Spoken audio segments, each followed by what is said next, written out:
রায়পুর গ্রামে এক কৃষকের ছিল দুই যমজ ছেলে। ছেলে দুটি ছিল খুব দুষ্টু। গ্রামের ছোট বড় সবার সাথে খুব দুষ্টুমি করত। এতে প্রতিদিন কৃষকের বাড়ি একজন না একজন বিচার নিয়ে আসতো। প্রতিদিনের মতো আলার মা কৃষকের বাড়ি বিচার নিয়ে এলো। কি গো ভাই, তোমার ছেলেদের ভেতরে কোনো শিক্ষা দীক্ষা কিছু নেই নাকি? কেন গো আলার মা, আমার ছেলেরা আজ আবার কি করলো? কি করেনি তাই বলো। দেখো তো আমার ছেলেটাকে মেরে কি করেছে ওরা দু ভাই। মানুষে কি মানুষকে এইভাবে মারতে পারে বলো তো? বোন, কিছু মনে করো না, আমার ছেলেরা বাড়ি আসলে বুঝিয়ে বলবো।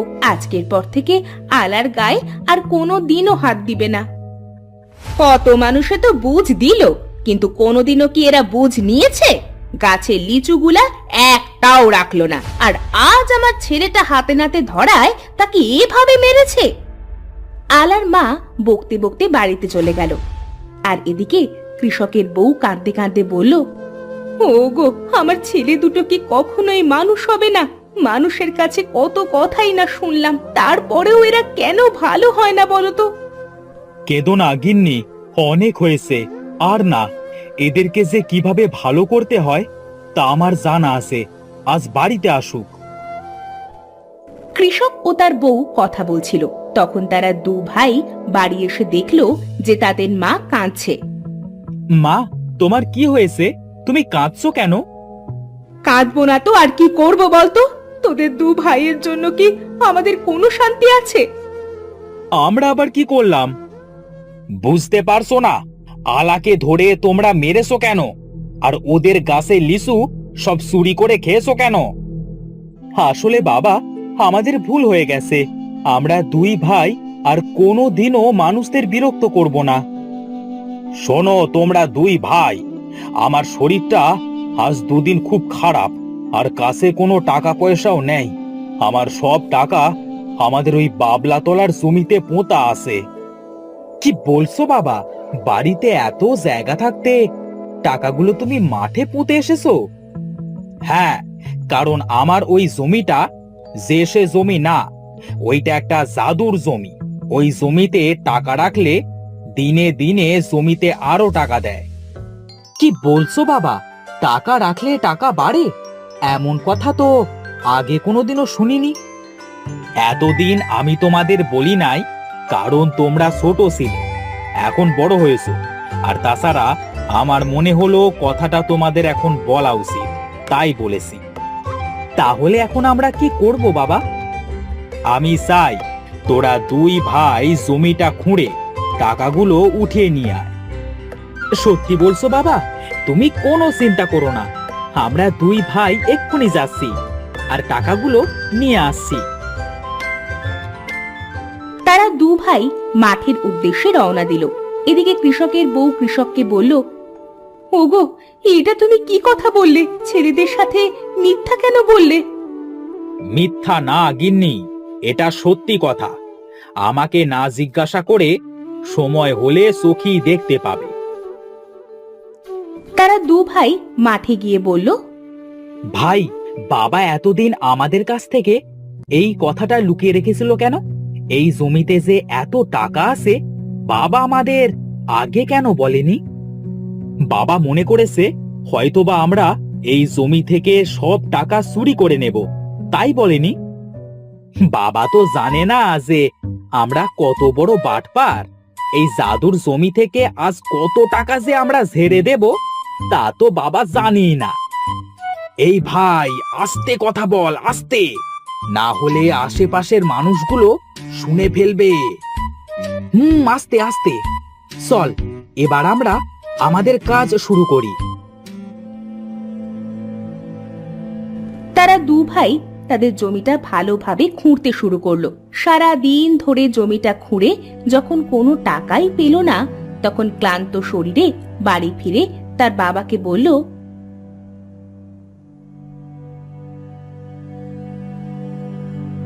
বাবা, আমরা সারা দিন ধরে জমিটা খুঁড়লাম, খুব ভালোভাবে খুঁড়লাম, কিন্তু কোথাও তো টাকা দেখতে পেলাম না। হ্যাঁ বাবা, তুমি কি আমাদের মিথ্যে বলেছো? শোনো গিন্নি, আমার ছেলেদের কথা শোনো। আরে পাগল, তোদের বাবা কি মিথ্যে বলতে পারে? বয়স হয়েছে, তাই হয়তো মনে রাখতে পারি না। মানে কি? তাহলে সারাদিন কি আমাদের এই পরিশ্রমটা বৃথা গেল? বৃথা কেন যাবে? টাকা তো ওই জমিতে নেই, আমাদের বাড়ির পাশে এই জমিটায় আছে।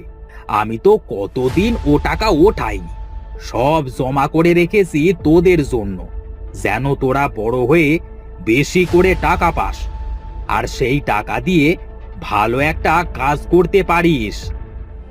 বাবা, আমাদের এই জমিটা তো ফেলনাই থাকে, তোমার হয়তো ভুল হয়েছে, টাকা আমাদের এই জমিতেই আছে। হ্যাঁ বাবা, এই তবে শোন, জমিটা এবার কিন্তু বেশি করে খুঁড়িস, ঠিক একটা পুকুর যতটুকু গভীর হয়, না হলে কিন্তু টাকা পাবি না। আচ্ছা বাবা, আমরা যাচ্ছি।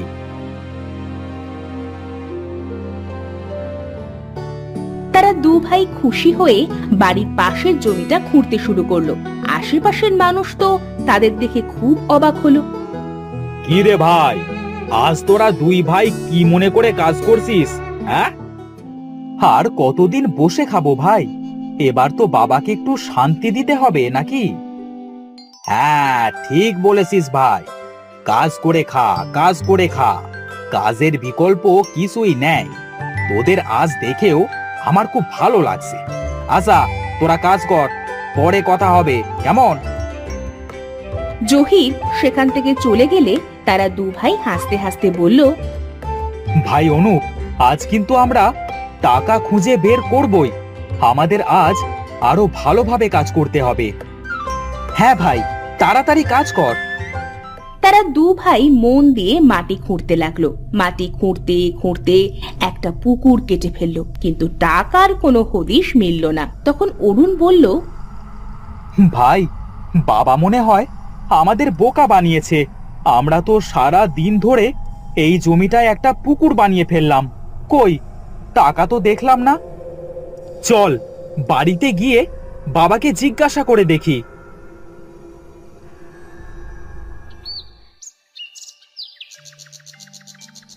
তারা দু ভাই আজ মন খারাপ করে বাড়িতে গেল। তাদের দু ভাইয়ের মন খারাপ দেখে তাদের বাবা বলল, কি হলো তোমাদের দুই ভাইয়ের আজ মন খারাপ কেন? কি হয়েছে তোমাদের? বাবা, আমরা তো জমিটা খুঁড়তে খুঁড়তে একটা পুকুর বানিয়ে ফেলেছি, কই তোমার সেই জমানো টাকা তো কোথাও দেখতে পেলাম না। হ্যাঁ বাবা, তুমি তাহলে সত্যি সত্যি আমাদের সাথে মিথ্যে বলেছো? না রে আমার সোনারা, বাবা মা কখনো মিথ্যে বলে না। তোরা বাবলা তলার জমিটায় কাল শস্য রোপণ করবি, আর এই পুকুরে কাল পানি দিয়ে মাছ ছাড়বি। তাহলে কি হবে বাবা? আমরা কি টাকা পাবো নাকি? হ্যাঁ, পাবি তো। তোরা এক ভাই মাঠ দেখাশোনা করবি, আর এক ভাই পুকুর দেখাশোনা করবি।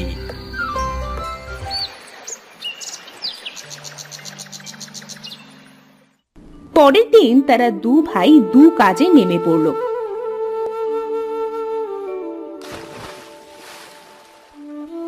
দেখতে দেখতে অরুণের ক্ষেতের ফসল পেকে গেল, আর এদিকে অনুপের পুকুরের মাছও বড় হয়ে গেল। তারা দু ভাই অনেক টাকার শস্য ও মাছ বিক্রি করলো।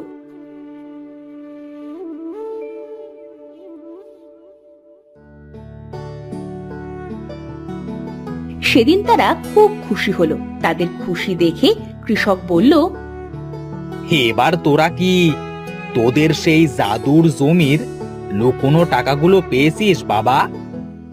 বাবা, আজ আমরা দুই ভাই খুব খুশি হয়েছি। আসলে জীবনে কষ্ট না করলে কিছুই করা সম্ভব না। হ্যাঁ বাবা, টাকা তো জাদুর জমিতে ছিল না, টাকা তো তোমার কথা আর বুদ্ধিতে ছিল। আমাদের এত সুন্দর একটা বুদ্ধি দেবার জন্য তোমাকে ধন্যবাদ। ওগো, তোমার মাথায় এত বুদ্ধি আগে তো জানতাম না। তোমার বুদ্ধি দিয়ে আমার ছেলে দুটোকে ভালো করলে, আজ যে আমার খুব খুশি লাগছে গো। গিন্নি, সন্তান যদি খারাপ হয়ে যায় তবে তাকে বকাঝকা করে নয়, বুদ্ধি দিয়ে খারাপ পথ থেকে ফিরিয়ে আনতে হয়। আর আমি সেই কাজটাই করেছি। বাবা, তোমার দুই ছেলেকে নিয়ে আর চিন্তা করতে হবে না। এখন থেকে আমরা আর কারোর সাথে দুষ্টুমি করব না, সব সময় কাজ করব আর তোমার জাদুর জমি থেকে টাকা রোজগার করব। এভাবে কৃষকের দু ছেলে মন দিয়ে যত্নের সাথে তাদের কাজ করতে লাগলো। তারা দু ভাই আর কোনোদিনও কারোর সাথে কোনো দুষ্টুমি করেনি। এরপর থেকে কৃষক তার বউ আর দুই ছেলেকে নিয়ে সুখে শান্তিতে দিন কাটাতে লাগলো।